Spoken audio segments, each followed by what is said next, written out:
Hallelujah. आइए हम अपनी आज की प्रार्थना को शुरू करेंगे प्रभु के नाम से। पिता परमेश्वर, तेरा धन्यवाद, तेरा शुक्र, तेरी तारीफ़ करते हैं आज के दिन के लिए जो तूने हमारी ज़िंदगियों में दिया।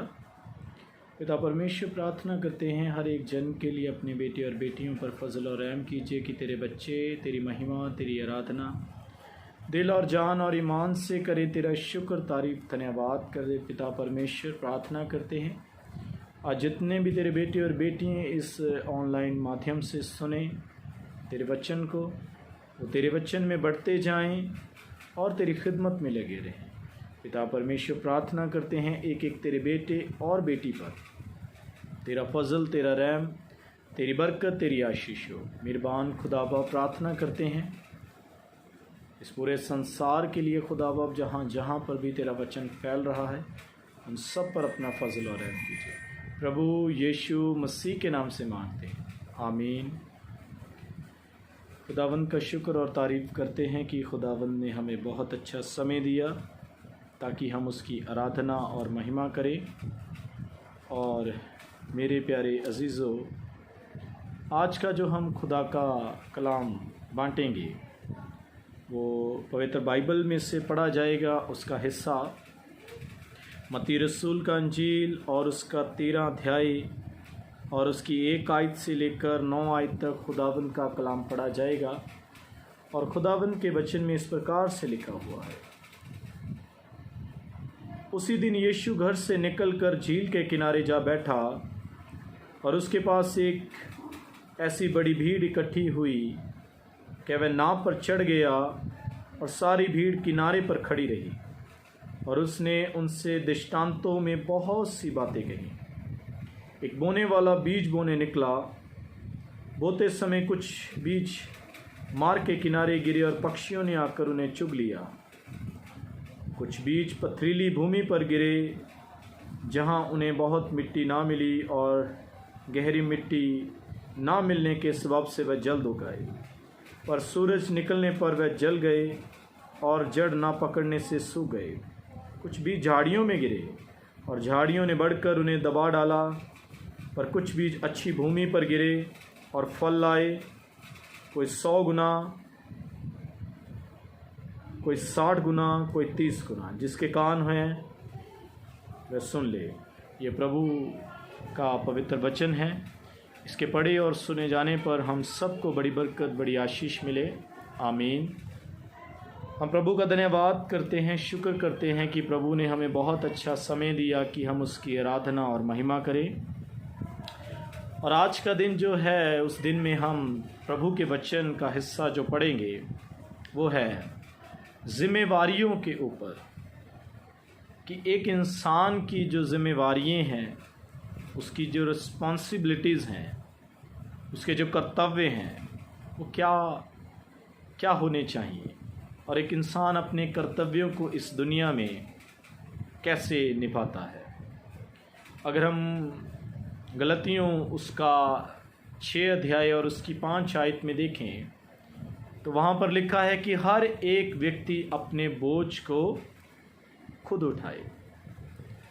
तो प्यारे अजीज़ों, ये उस व्यक्ति के लिए बात कही गई है जो व्यक्ति इस दुनिया में आया है और प्रभु के उस बात को समझता है कि सच में मैं इस दुनिया में आया हूँ और मैंने ही मेरा भार उठाना है। और प्यारे अजीज़ों, ये एक मेंटली तौर पर भी है कि जब हम काम करते हैं, जब खुदा ने हमें, परमेश्वर ने हमें अच्छी कॉन्शियंस दी हुई है, अच्छा दिमाग दिया हुआ, अच्छी सोचने की शक्ति दी हुई है, तो हम उन सभी जिम्मेवारियों को समझें जो पिता परमेश्वर हमसे चाहता है। मत्ती रसूल के अंजील उसके 28 अध्याय की 18 आयत से प्रभु यीशु ने कहा है, स्वर्ग और पृथ्वी का सारा अधिकार मुझे दिया गया है। तो हम जानते हैं कि प्रभु यीशु को जिम्मेवारी मिली थी स्वर्ग और पृथ्वी की। और पृथ्वी में रहने वाले हम लोग हैं, पृथ्वी में निवास करने वाले हम लोग हैं। और हम जानते हैं कि जब हम पृथ्वी में रहते हैं तो अगर प्रभु यीशु मसीह को ये सारी जिम्मेवारी मिली थी कि वो पृथ्वी के लोगों के लिए अपना खून बहाए, इंसानी शक्ल में आए और इंसानों जैसी बातें करे, इंसानों जैसा खाए पिए, तो उसने सारी अपनी जिम्मेवारियों को निभाया। प्रभु के वचन में हम देखते हैं कि वहाँ पर साफ लिखा है कि पहले जाओ और जाकर तुम चेले बनाओ। तो प्रभु यीशु मसीह अपने चेलों को जिम्मेवारी दे रहे हैं चेले बनाने के लिए कि जाओ और जाकर चेले बनाओ। Go and make the disciples and teach them. जाकर उन्हें क्या करो? पहले प्रभु के शुभ समाचार के बारे में सिखाओ। प्रेरितों के काम उसका 8 अध्याय उसकी 26 आयत में हम पढ़ते हैं कि वहाँ पर जो खोजा था और वो हर साल यरूशलेम में आया करता था अपनी ईद के दस्तूर के मुताबिक और वर्शिप करता था, वहाँ इबादत करता था और लौट जाता था। लेकिन इस बार खुदा के आत्मा ने फिलिप से कहा, भाग कर उस रथ के साथ हो ले। और जैसे ही फिलिप भागकर उस रथ के साथ हुआ तो उसने खोजे से पूछा, तू जो पढ़ता है क्या तुझे समझ आता है? और खोजे ने कहा, जब तक कि मुझे कोई समझाएगा नहीं मैं क्यों कर समझूंगा। तो फिलिप ने शुरू से लेकर अंत तक प्रभु यीशु मसीह के बारे में उसे समझाया, उसके जन्म के बारे में, उसके बड़े होने के बारे में, चेलों के बारे में, उसकी मौत के बारे में, जी उठने के बारे में, और जो जो भी आश्चर्य कर्म प्रभु यीशु मसीह ने किए थे उन सभी बातों के बारे में फिलिप ने उस खोजे को बताया। और खोजे ने कहा, अब मुझे बपतिस्मा लेने से कोई रोक नहीं सकता।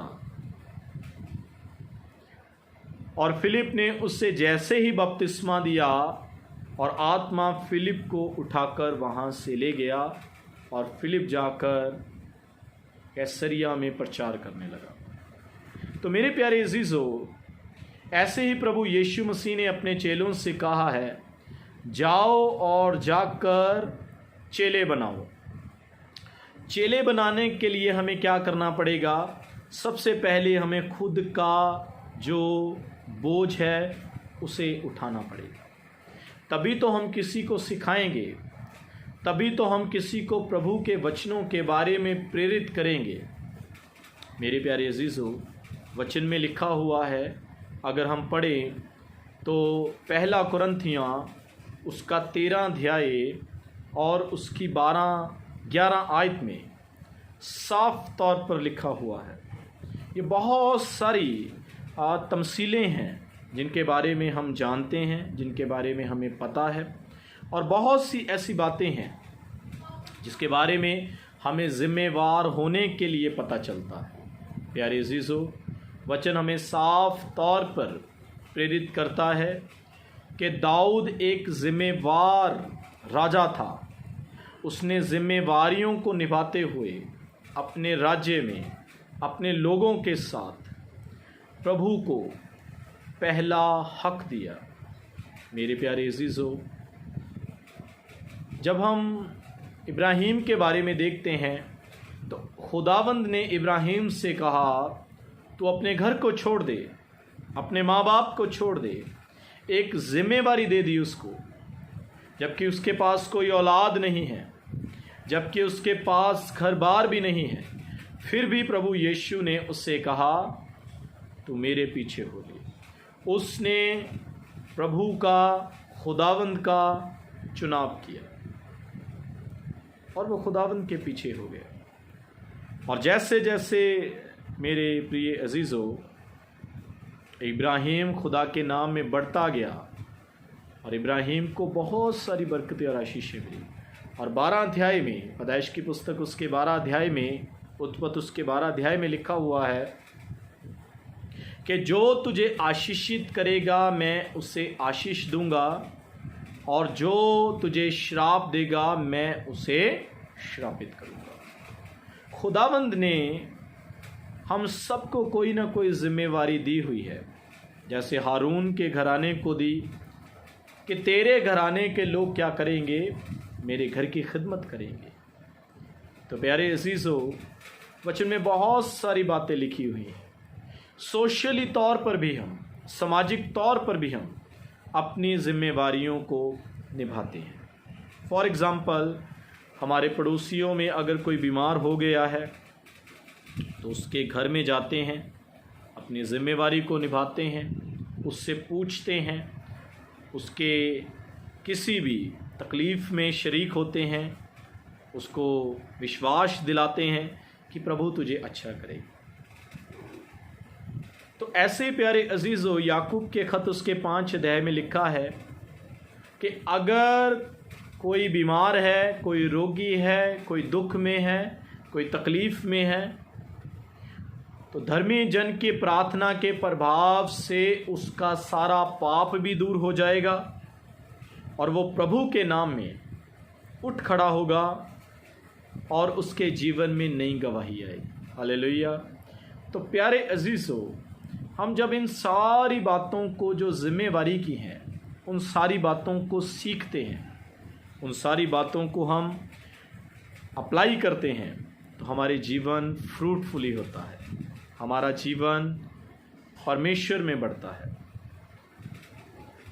एक इंसान के बारे में, जो इंसान अपने घर से रोज़ निकलता है अपनी नौकरी के लिए, नौकरी पर जाता है और वहाँ पर जाकर एक ज़िम्मेवार होकर अपने काम को करता है, ज़िम्मेवारी के साथ उस काम को निभाता है, चाहे वो काम बहुत आसान है, चाहे वो काम बहुत मुश्किल है, लेकिन फिर भी वो इंसान अपने काम के लिए बड़ा फेथफुली है, बड़ा रिस्पॉन्सिबल है।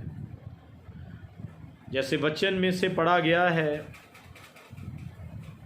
उस व्यक्ति के बारे में, जिस व्यक्ति ने अपने जो उसके नौकर हैं, नौकरों को बुलाया और एक को 5 तोड़े, एक को 2 तोड़े और एक को 1 तोड़ा दिया, और उन्हें कहा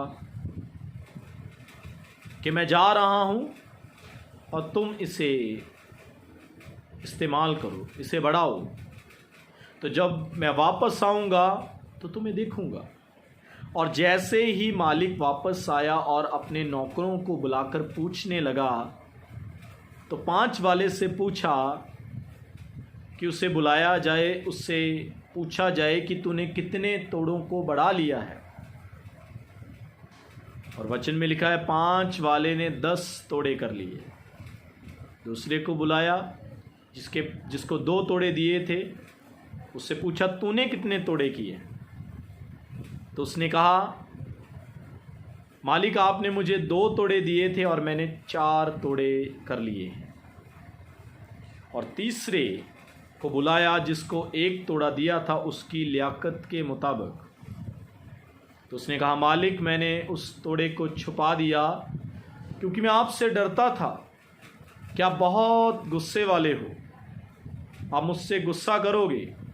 अगर ये तोड़ा भी मैं बढ़ा ना सका तो आप मुझे कोई ना कोई पनिशमेंट, कोई ना कोई सज़ा दोगे। वचन में लिखा है उसके मालिक ने कहा इसको ले जाओ और अंधेर कोठरी में डाल दो,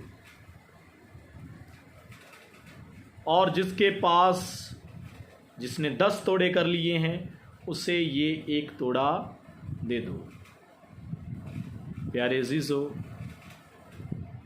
जब हमें कोई ज़िम्मेवारी मिलती है तो हम उस ज़िम्मेवारी को बहुत ईमानदारी के साथ निभाएं। प्रभु यीशु को ज़िम्मेवारी मिली थी इस पूरे संसार के लिए। यूहन्ना की अंजील 3:16 में लिखा है कि खुदावंद ने अपने इकलौते बेटे को इस पूरे संसार के लिए दे दिया, कुर्बान होने के लिए। और प्रभु यीशु मसीह मेरे और आपके लिए इस दुनिया में आए और कुर्बान हुए। और मेरे प्यारे अजीज़ों, प्रभु यीशु मसीह ने अपनी जिम्मेवारी को निभाया जो बाप ने सौंपी थी। वो चुपचाप रहा, उसे मारा गया, उस पर थूका गया, उसे जलील किया गया, उसका कुर्ता फाड़ दिया गया, लेकिन फिर भी वो चुप रहा, मेरे और आपके लिए रिस्पॉन्सिबल रहा। उसने अपने कर्तव्य को निभाया। प्यारे से तो आज हमारा कर्तव्य क्या है? आज हमारी रिस्पॉन्सिबिलिटीज़ क्या है? एज ए क्रिश्चियन, एक विश्वासी होने के नाते, एक मसीही होने के नाते हम क्या क्या कार्य करते हैं जिम्मेवारी में होकर? क्या हमारा कार्य ये है कि हम दुनियाविक बातों में पढ़कर दुनिया के काम करें? क्या हमारा कार्य ये है कि हम किसी भी बात को कैसे भी अपने जीवन में लागू कर लें? तो मेरे प्यारे अजीज़ों, जब हमें ज़िम्मेवारी मिलती है तो हम उन ज़िम्मेवारियों में अच्छे बने, ताकि ईद क़यामत के दिन, उस जजमेंट डे पर हम शर्मिंदे ना हों कि हे प्रभु, तूने हमें कब कहा, तूने कब हमें ज़िम्मेवारी दी? और प्रभु हमसे कहेगा, बेटा मैं तेरे घर में आया था लेकिन तूने मेरी पहचान नहीं की। मेरे दास तेरे घर में आए थे लेकिन तूने मेरे दासों की भी पहचान नहीं की। प्यारे अजीज़ों, हम बहुत सारे कामों को अपनी ज़िंदगी में करते हैं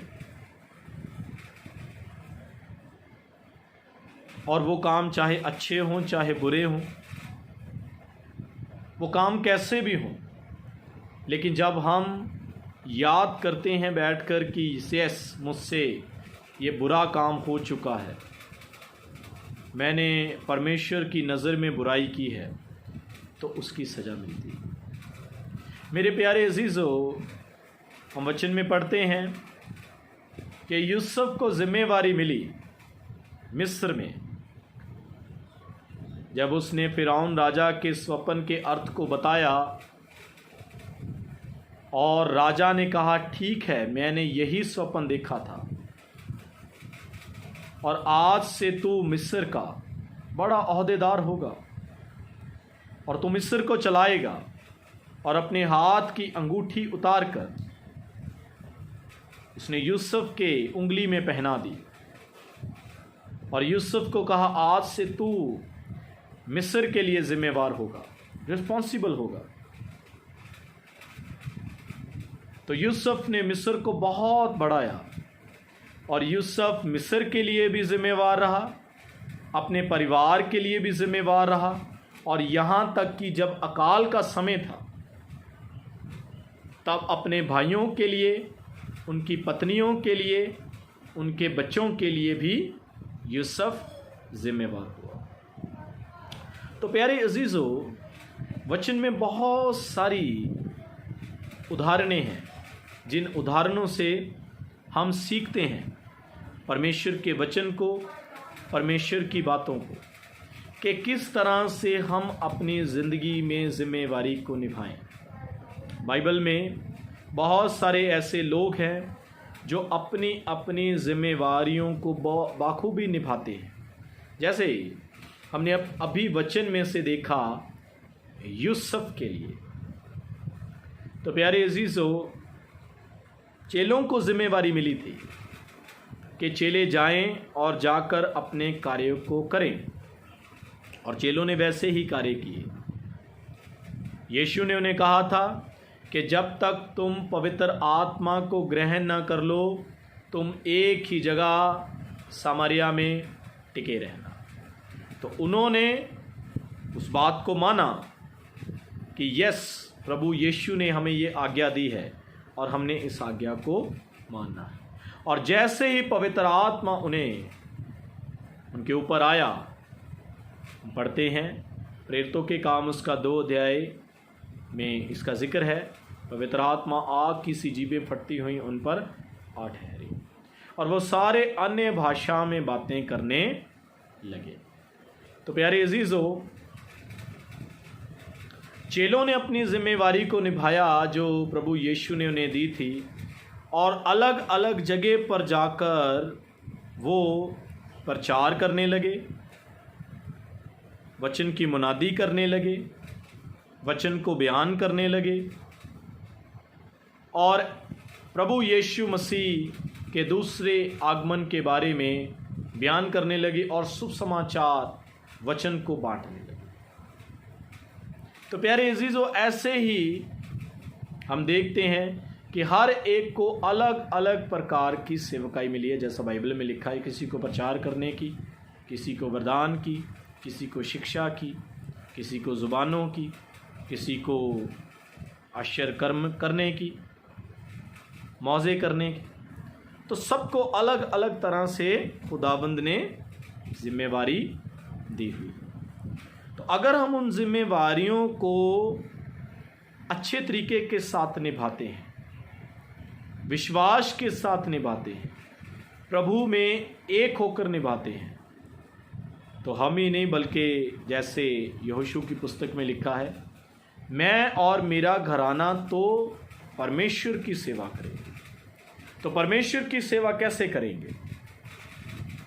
परमेश्वर की सेवा तब करेंगे जब हम उस काम को जिम्मेवारी के साथ निभाएंगे। तो मेरे प्यारे अजीजों, आज हमने परमेश्वर के वचन में से सीखा कि किस तरह से हमने जिम्मेवार होना है, किस तरह से हमने परमेश्वर के कामों को करना है और किस तरह से हमने अपनी आत्मिक ज़िंदगी में बढ़ना है।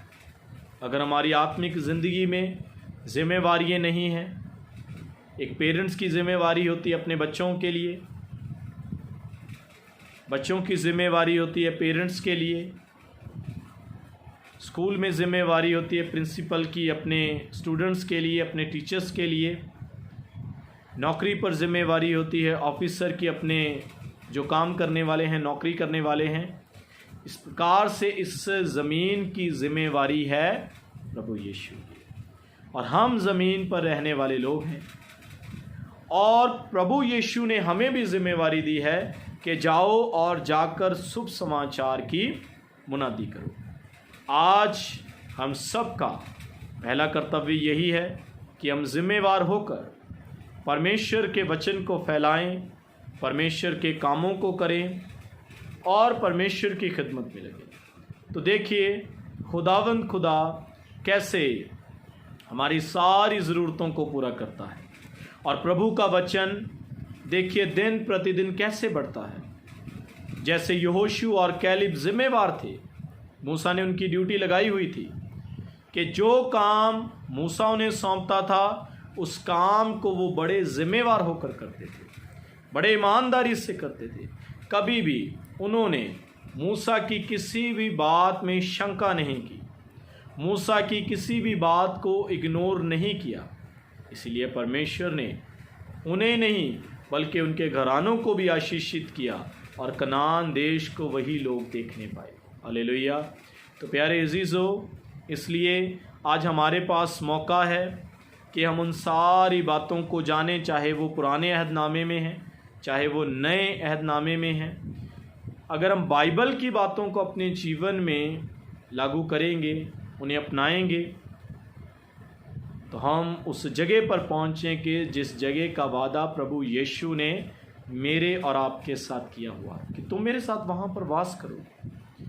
तो प्यारे अजीज़ों, आज हमारे लिए ये बड़ा मौका है कि हम खुद भी ज़िम्मेवार हों, अपने पारिवारिक ज़िम्मेवारियों को भी समझें, अपने चर्च की ज़िम्मेवारियों को समझें, अपनी ड्यूटी की ज़िम्मेवारियों को समझें, अपने बच्चों की ज़िम्मेवारियों को समझें और कभी भी इन ज़िम्मेवारियों से हम पीछे ना हटें। इसलिए प्यारे अजीज़ों, खुदावंद हम सबको बड़ी बरकत, बड़ी आशीष दे इस छोटे से मैसेज के द्वारा, और प्रभु आपको इतना बड़ा वरदान दे ताकि आने वाले दिनों में आप प्रभु के कामों में और भी ज़िम्मेवार हो जाए और प्रभु के काम आपके द्वारा, आपके परिवार के द्वारा होते रहे। आमीन। आइए हम प्रार्थना करेंगे। हम सब जन अपने सिरों को झुकाएंगे और अगर कोई भी जन बीमार है, तकलीफ़ में है, दुख में है, तो वो उस जगह पर अपने हाथ को रखे ताकि पिता परमेश्वर उसकी सारी बीमारी को, सारे रोग को, सारी तकलीफ़ को दूर करे। आइए हम प्रार्थना करेंगे। हालेलुया। पिता परमेश्वर, तेरा शुक्र, तेरी तारीफ़, तेरा धन्यवाद करते हैं आज के इस छोटे से मैसेज के लिए, उन सारी उदाहरणों के लिए जो तेरे पवित्र वचन में थी। और पिता परमेश्वर, हमने उन तमाम बातों को सीखा है और जाना है। पिता परमेश्वर, तेरा धन्यवाद, तेरा शुक्र, तेरी तारीफ़, तेरी महिमा करते हैं कि एक एक जन पर अपना फजल और रहम कीजिए। अगर कोई बीमार इस वीडियो को देख रहा है तो पिता परमेश्वर, जहाँ पर भी उसने अपने हाथ को रखा है, पवित्र आत्मा उसे टच करे, उसे मसा करे, ताकि उसकी सारी बीमारी, सारी तकलीफ़, सारा रोग, सारे कष्ट यीशु के नाम से दूर हो जाए और वो तेरे नाम में, तेरे कलाम में बढ़ता जाए। पिता परमेश्वर, प्रार्थना करते हैं आज के वचन के द्वारा बहुत सारे लोग बचाए जाएं और पवित्र आत्मा के द्वारा वो उन सारे कर्तव्यों को जाने और समझें और तेरे वचनों में बढ़ने वाले। पिता परमेश्वर, पवित्र आत्मा के द्वारा आप उन्हें मसा कीजिए, अपने लोगों पर दया और फजल कीजिए। इस प्रार्थना को बड़े विश्वास के साथ तेरे प्रिय पुत्र प्रभु यीशु मसीह के नाम से मांगते हैं, आमीन। सबको सलाम। खुदा बाप आप सबको बड़ी बरकत, बड़ी आशीष दे। धन्यवाद।